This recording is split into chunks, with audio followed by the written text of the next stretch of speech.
여러분 반갑습니다. 금융공부 김범곤입니다. 오늘도 신속하고 정확한 연금 정보 전달해드리는 연금 클리닉 시간입니다.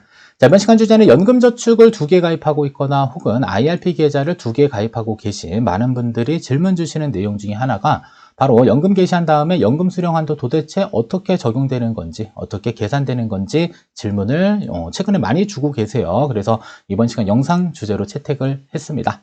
자, 보통 연금저축을 2개 가입하고 있는 분들에 있어서는요, 하나는 세액공제 적용받거나 하나는 세액공제 적용을 안 받는 이렇게 용도를 구분해서 가입하신 경우도 있고요. 자, 두 번째로는 IRP 계좌를 2개 가입하신 분들은 하나는 퇴직금 이전용으로 가입하고 계시고요. 하나는 납입 단계에서 세액공제를 적용받을 용도로 많이들 가입을 하고 계십니다. 자, 다만 중요한 것은 연금 수령 한도까지는 잘 이해하고 계시는데요.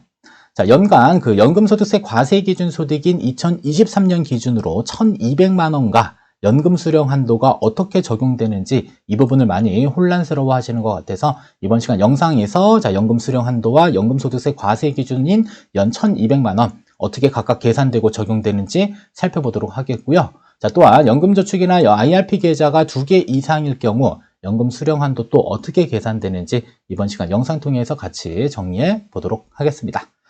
자, 그럼 본론 들어가기 앞서 여러분들 구독, 좋아요 하나씩 눌러주시고 이번 시간 영상 끝까지 시청해 주시면 아마도 연금과 관련돼서 한층 더 지식이 업그레이드 되지 않을까라는 생각을 해봅니다. 자, 먼저 첫 번째로는 연금 개시 언제부터 가능할까요? 라는 부분. 자, 만 55세가 일단 나이 요건이고요. 자, 그리고 퇴직금이 연금 계좌로 이전됐다. 이때는 즉시 연금 개시 가능합니다. 자, 그리고 일반적인 경우에는 납입 기간은 최소 5년 이상을 유지했었을 때 연금 개시가 가능하다라는 점 알고 계시면 되겠고요. 자, 그리고 연금 개시가 되고 나면 이제 연금 수령 한도와 그 다음에 연금소득세 과세 기준의 개념을 반드시 정리할 필요가 있습니다.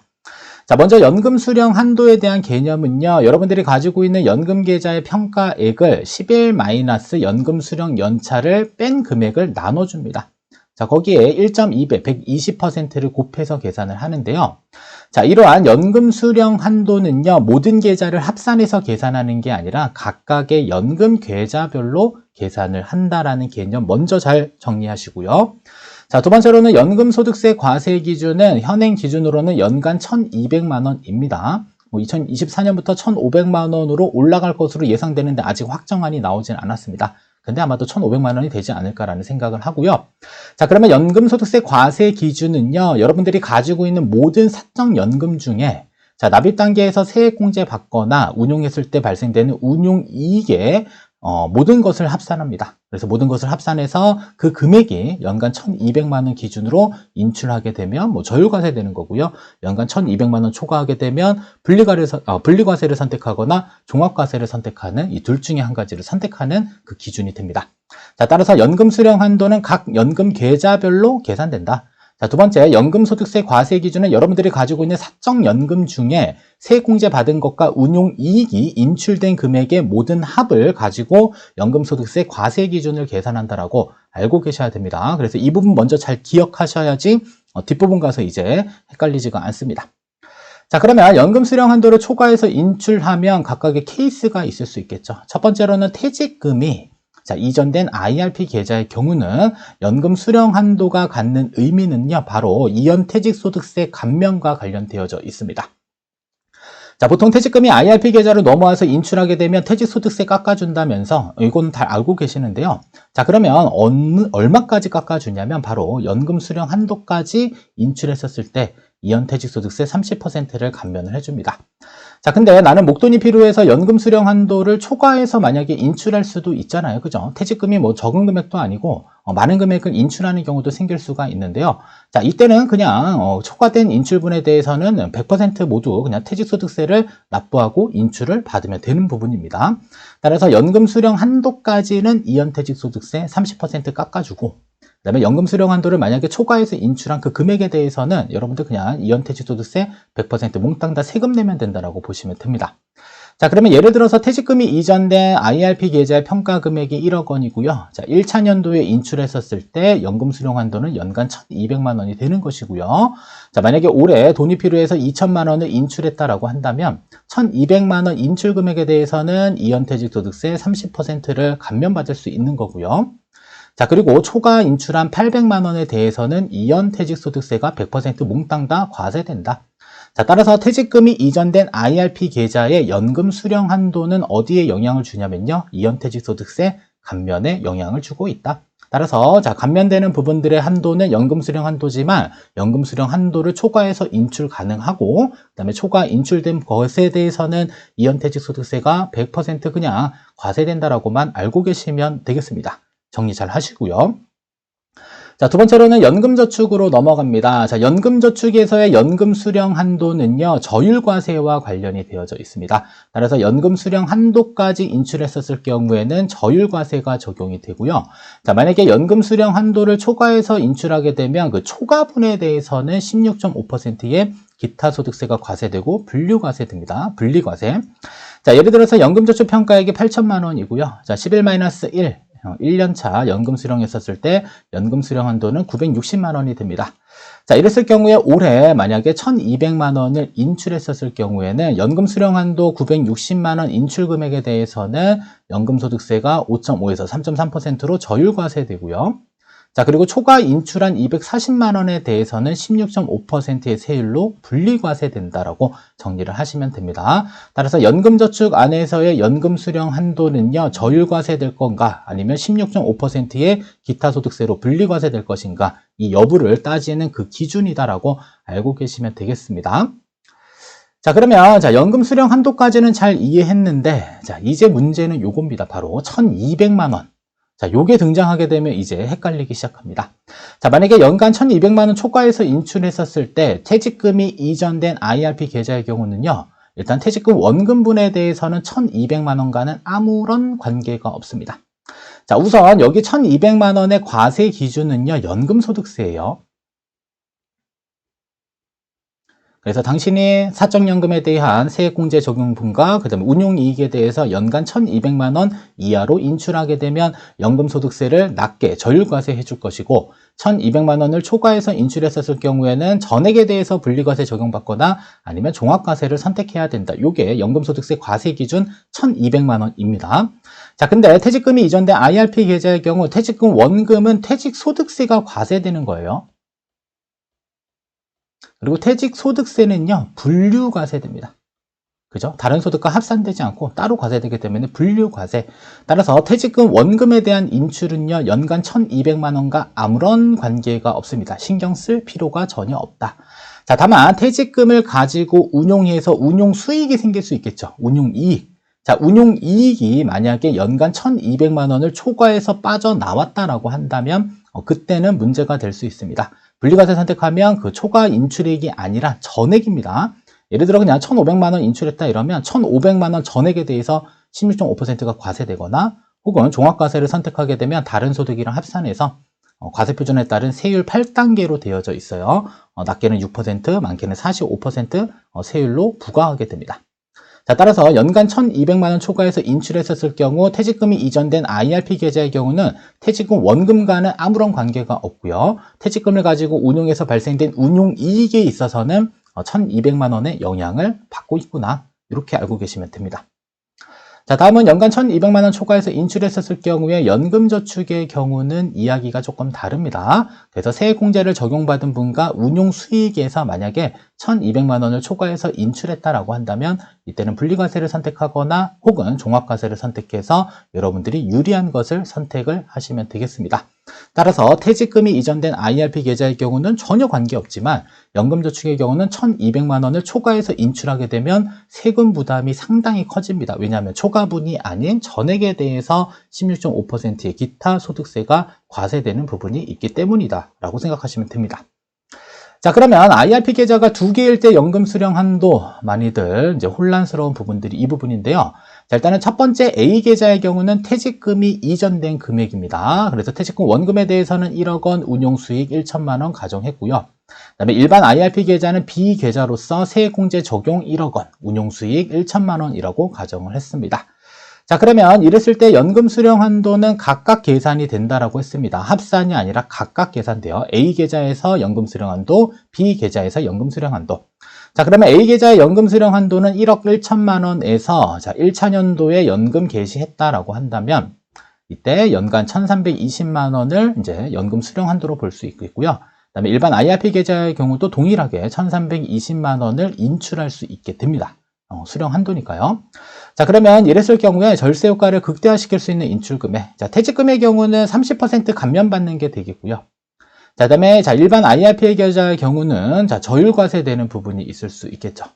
자, 그러면 퇴직소득세는 30% 감면받으면서 저율과세 될 수 있는 그 인출 금액의 한도는 어떻게 계산되냐? 다음과 같이 계산됩니다. 자, 일단 첫 번째로 기억할 것은 두 계좌의 모든 연금 수령 한도는 연간 1,320만 원이었습니다. 자, 그러면 퇴직금이 이전된 IRP 계좌의 경우는요, 연간 1,320만 원 이내 금액을 인출하게 되면 이연 퇴직소득세가 30% 감면되는 부분이 있습니다. 자, 만약에 초과해서 인출하게 되면 초과분에 대해서는 이연퇴직소득세를 100% 그냥 과세받으면 되는 겁니다. 세금을 내면 되는 거고요. 자, 그리고 일반 IRP 계좌의 경우는 연금 수령 한도는 연간 1,320만 원이지만 중요한 것은 여기에 뭐가 적용되냐면 연 1,200만 원과 반드시 비교하셔야 됩니다.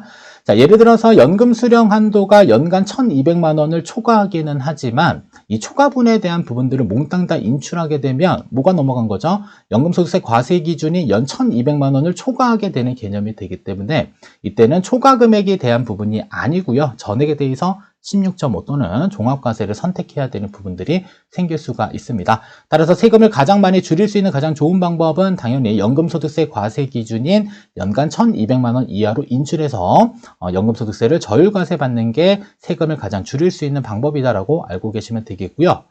자, 그리고 적격 인출 한도라고 하는 것은 세금을 가장 많이 줄일 수 있는 인출 한도에 대한 부분입니다. 따라서 A 계좌의 경우는 퇴직금이 이전된 IRP 계좌 1,320만 원까지 수령하는 데는 전혀 문제가 없습니다. 왜냐하면 퇴직소득세는 분류과세되고 연금소득세 과세 기준 연간 1,200만 원과는 아무런 관계가 없고요. 자, B 계좌의 경우는 연 1,200만 원까지는 문제는 없습니다. 그죠? 1,200만 원까지는 문제는 없다. 다만 중요한 것은 연금 수령 한도와 그 다음에 연금소득세 과세 기준 1,200만 원을 비교해야 될 필요가 있는 겁니다. 방금 예시의 경우는 연금 수령 한도가 더 큰 개념이 된 거고요. 자, 만약에 연 1,200만 원보다 연금 수령 한도가 낮다라고 한다면 이때 1,200만 원까지 인출을 하면 안 되는 겁니다. 연금 수령 한도까지 인출했었을 경우 저율과세, 연금 수령 한도를 초과해서 인출하게 되면 초과분에 대해서는 16.5%. 자, 만약에 사적연금을 몽땅 다 합산해서 연간 1,200만 원 초과하게 되면 이때는 분류과세를 선택하거나 종합과세를 선택해야 되는 부분들로 구분이 되고 있습니다. 따라서 B계좌의 경우는 연간 1,200만 원까지는 아무런 문제 없다. 왜냐하면 연금 수령 한도 이내에 인출했죠. 1,320만 원 넘지 않았고요. 그리고 연금소득세 과세 기준이 1,200만 원도 넘지 않았기 때문에 모든 요건을 충족해서 인출했다라고 볼 수 있습니다. 따라서 적격 인출 한도는 퇴직금이 이전된 IRP 계좌의 경우는 뭐에 영향을 받는다? 퇴직소득세 감면에 영향을 받고요. 그다음에 일반 IRP 계좌의 경우는 연간 1,200만 원인 바로 연금소득세 과세 기준에 영향을 받고 있다라는 점들 체크하셔야 되겠습니다. 자, 그러면 연금저축이 이제 두 개일 경우에 연금 수령 한도는 도대체 어떻게 적용이 되냐? 첫 번째로는 세액공제를 적용받은 A 계좌. 자, 그다음에 B 계좌의 경우는 세액공제를 적용받지 않았습니다. 그래서 A 계좌의 경우는 세액공제 1억 원 적용받았고요. 운용수익 1천만 원이 생겼고, 그다음에 B 계좌의 경우는 세액공제 미적용 1억 원과 운용수익 1천만 원이 생겼다라고 가정을 해볼게요. 자, 이랬을 경우에 연금 수령 한도는 몽땅 다 1,320만 원으로 동일하게 계산되고요. 자, 이때 절세 효과를 극대화시킬 수 있는 인출 금액은 도대체 어떻게 적용되는지를 살펴보면 다음과 같습니다. 자, 먼저 A 계좌의 경우는 세액공제를 적용을 받았습니다. 그래서 세액공제 적용받은 금액에 대해서는 연간 1,200만 원 이내 금액을 인출하게 되면 연금소득세가 저율과세되는 부분들로 알고 계셔야 돼요. 다만 두 계좌의 연금 수령 한도는 1,320만 원이지만 1,320만 원을 인출하는 게 문제가 아니라 여기서 적용되는 것은 바로 뭐다? 연금소득세 과세 기준이 연 1,200만 원 이하로 인출하는 게 더 중요하다라고 알고 계셔야 됩니다. 따라서 A 계좌의 경우는 1,200만 원 이내 인출하게 되면 연금소득세 저율과세 되고요. 자, 그리고 세액공제 미적용 계좌의 경우는 세액공제를 적용받지 않은 금액에 대해서는 세금 없이 인출이 됩니다. 따라서 세액공제 미적용 금액 1억 원까지는 세금 없이 인출이 가능하고요. 그다음에 세액공제 미적용 금액이 모두 다 빠져나간 상태에서 아까 운용이익 1천만 원에 대한 부분이 있었죠. 바로 이 1천만 원의 인출은 바로 연금 수령 한도와 그다음에 연금소득세 과세 기준에 모두 영향을 받고 있다라고만 알고 계시면 되겠습니다. 자, 만약에 A계좌 안에서 연간 1,320만 원, 즉 연금 수령 한도만큼 몽땅 다 인출하게 되면요. 연금소득세 과세 기준 1,200만 원을 초과해서 인출하게 되는 개념이기 때문에 이때는 분리과세를 선택하게 되면 1,320만 원의 16.5%의 세금이 과세되거나 아니면 종합과세를 선택하게 되면 다른 소득과 몽땅 다 합산돼서 6% 또는 45%의 세율로 세금이 부과된다라고 정리를 해야 될 필요가 있습니다. 자, 만약에 연금계좌 평가액이 8천만 원이다라고 가정하게 되면요. 자, 이때는 연간 인출 한도는 960만 원이 되는 것이고요. 자, 만약에 연간 1,200만 원을 인출했다라고 한다면 연금소득세 과세 기준이 연간 1,200만 원 이내 금액을 인출하게 된 것이고, 자, 그리고 연금 수령 한도는 초과해서 인출하게 된 개념이 됩니다. 자, 그러면 이랬을 경우에는 960만 원까지는 저율과세가 적용이 되는 것이고요. 자, 그리고 960만 원 초과 인출한 240만 원에 대해서는 16.5%의 기타 소득세가 과세되는 개념으로 정리를 하셔야 됩니다. 따라서 연금 수령 한도도 중요하지만 연간 연금소득세 과세 기준 1,200만 원도 같이 중요해요. 그래서 실질적인 한도는 사실상 요겁니다. 연간 1,200만 원에 대한 요게 실질적인 한도고요. 다만 연금 수령 한도를 초과해서 인출하는 경우에 한해서는 이 초과분에 대해서는 대체적으로 16.5%의 세금도 부과될 수 있기 때문에 양방향으로 다들 계산을 해서 한번 비교를 해볼 필요가 있습니다. 자, 만약에 해당 계좌에서 연간 2천만 원을 인출하게 됐다라고 한다면 연금소득세 과세 기준을 초과한 거죠. 자, 이랬을 경우에는 1,200만 원 초과해서 인출하게 되기 때문에 분리과세 선택하게 되면 2천만 원의 16.5%의 세금이 부과되는 거고요.